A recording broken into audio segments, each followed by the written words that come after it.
Hi guys, and welcome back to the Coffee Club, the coffee date you don't cancel. So excited. No, honestly, if she says that's so exciting one more time. We haven't recorded an episode in a while. We haven't. I feel a little bit rusty dusty. Yeah, we're a bit rusty dusty, and we came to the studio so late. No, guys, honestly, why is it that when I tell Nadia to be somewhere on time, you're very, very bad at timekeeping? I'm horrendous, and I think it's like a genetic. It can't be generic error. because you said that when you were at uni and school, you were like so regiment and so on time for but things. don't you think with age you like grow into like your roots? My Arab roots do not allow me to be on time anywhere. No, it's so true. Arab people have such bad timing. I woke up so early. What time is early to you? 8:30. I don't have kids. Keep that. Okay, that's early for someone that doesn't have kids, to be Right? fair. Yeah, that's actually early. I woke up at 5:30. That's a choice. All the moms out there understand how I feel. That's a choice because I could never. My kids have to walk themselves to school. What? Imagine Raheem walking himself to school, a 4-year-old on his scooter. Bless his heart. And the thing is, when I walk him to school, he demands that I read him a book. So you have to read him and walk him at the same time? No, stop, my eyes are watering. No, my kid's going to get an audiobook. With his headphones? He's going to have his headphones and he's going to vroom vroom himself. When you were younger, did your mum used to take you to school all the time? Send us? Yeah. Drop No, us? like drop you to school. Every single day. You didn't get a school bus? Never. The only time I got the school bus was when we lived in Saudi. Yeah. But when we moved to Dubai, which was like pretty much my whole Your life. whole life? Yeah. My mom dropped us every single day. You know, when I moved to Dubai, that was the first time I saw school buses. In the UK, I never saw school buses. There's no school buses? There must be, but they're not big yellow things that say school bus. No way. I swear to you. I thought that was just like a common, like, worldwide. If there are situation. school buses, they must be like minivans.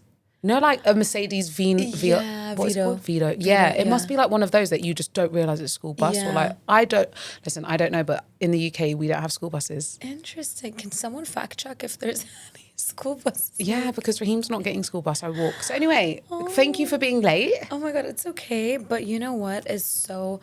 The good thing about being late is that I really focus on the slow morning and myself. Being zen. And being zen. And in the spirit of being zen, Ramadan Kareem. She's like, I'm going to make this quick and sweet and I'm going to get into what I need to talk about today. How do I like manipulate the situation? Yeah, you're like, and I just wanted to talk to you about being zen. And like, now I'm in the mode to be calm. Exactly, because imagine if I got here stressed on time and my makeup wasn't done. My hair's still a little... No, your hair looks really cute and your makeup looks good. It's just like... It's No, fine. it looks really cute. Do you remember last Ramadan? I was pregnant. I didn't fast last Ramadan. Oh, yeah. Yeah. That's true. Was I pregnant or I just gave birth? I think I either just gave birth or I was pregnant. Yeah, I think so. So to me, it's a blur. Oh my God, guys, so exciting. We're doing a Yeah. cooking class not cooking class, like a cooking show. No, actually, we have to teach her how to cook Moroccan food. Well, so. girl, that's all on you because I I hope don't know you- how to cook. My poor husband just gets pasta every day. Wait, what if we just like order Moroccan taste? I said that. What dishes are we even doing? We have to do a couscous. We have to do couscous. Or she said a tagine as well. Okay. My mom said tagine's easier to cook, by the way. Can your mum come? Should I tell my mom to come? No, please tell your mum to come. It's going to be my mom's cooking show. Yeah, we can We're just just going to be pretend. watching her in the background. Hey, how's it going? Hey, can I get a sample of that? Speaking about Ramadan, I've had Ramadans where, honestly, hands up, I'm not going to lie. I've done everything right. I've prayed on time. I've given to charity. I've fasted.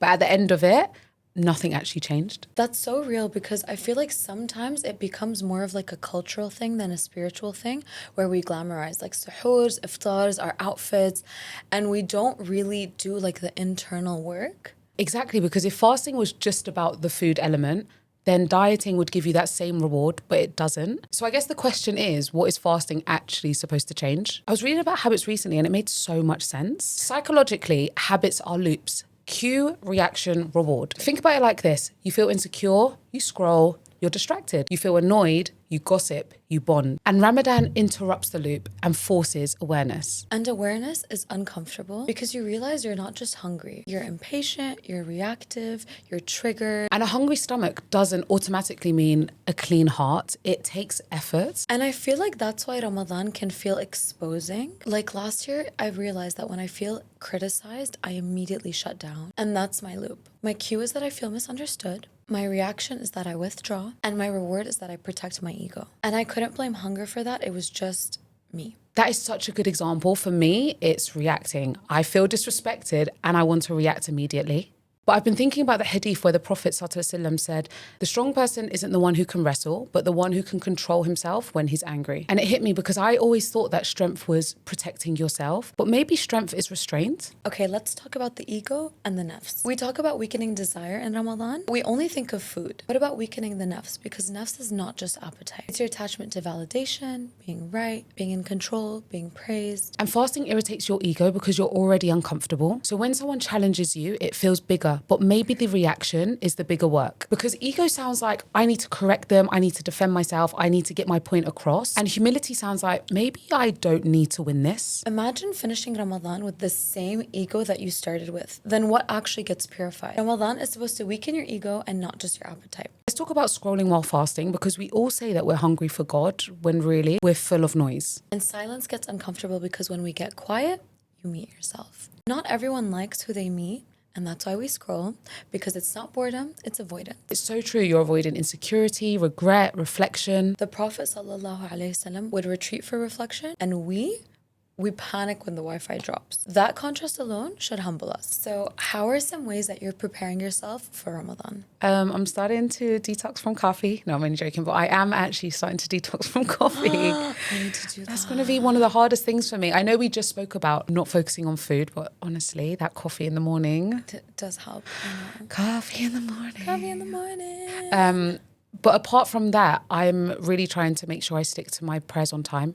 Okay. Another thing that I've been doing recently is, I know this sounds so crazy, but I've set a limit on Instagram. So whenever I'm on Instagram, after I've spent an hour, it will tell me you've reached your limit for the day. And sometimes I have pressed like, remind me in 15 minutes, but it's something that I'm now actively focused on and realize that I spend way too much time on this app and just doom scrolling. Unfortunately, I don't think TikTok has that notification, but that's something that I'm trying to focus on, is that I need to stop spending so much time just scrolling on my phone and wasting time. Imagine all the things you could accomplish if you didn't just scroll for 9 hours a day. That's so true. Another thing, I was actually speaking to Jabari about this, is I'm making my wardrobe so much more modest. Oh. Yeah, and it's something that I really want to implement a lot going forward. I'm loving the fit today. Well, this fit is actually from Nadia's wardrobe. Thank you, girl. Oh my God, I was gonna just pretend it was yours. No, guys, honestly, Nadia has the best Ramadan wardrobe. I do love my Ramadan. I do go all out for Ramadan because I get everything tailored like a few months before. No, guys, stop. In the beginning of this episode, we was literally like, yeah, Ramadan, outfits, coffee. And now we're literally like, yeah, outfits, coffee. But this kind of just shows you that it's something that we focus on thinking like Ramadan is a Pinterest board. Do you know what I mean? We literally do. Like, let's do a shoot for Ramadan. Who does that? Like, is that a thing in other parts of the world? Like, I really don't think so. I think it's just a thing here. But it's good. We're taking accountability right now. Exactly. I would say like my wardrobe, dressing more modestly, not spending so much time scrolling through my phone, and eating healthier, nurturing my body better, because I've realized that I really need to prioritize my health. Yeah, that's so real. For me, I'm training my nafs. So I'm doing a lot of like istikhara. I'm making like a lot of du'as because like I know the du'as, but I don't do them throughout the year, which is so unfortunate. But I start reminding myself now. I have like a few PDFs on my phone where like I look at them and then I'm like just preparing for prayers on time, waking up for Fajr and all of that. So I'm really looking forward to this Ramadan. Yeah. But I'm so excited for this Ramadan series that we're doing. Same. It's going to be so exciting. We have some really cool people coming onto the podcast as well. And yeah, I'm really excited for this Ramadan. Me too. Thank you guys for joining us at the Coffee Club this week. I hope you enjoyed this episode. Please let us know how you're preparing for Ramadan. You can follow Layla at Layla Loves or me at Nadia Sultan X, and we'll see you next week. Ramadan Kareem. See you guys. Ramadan Kareem. Mwah.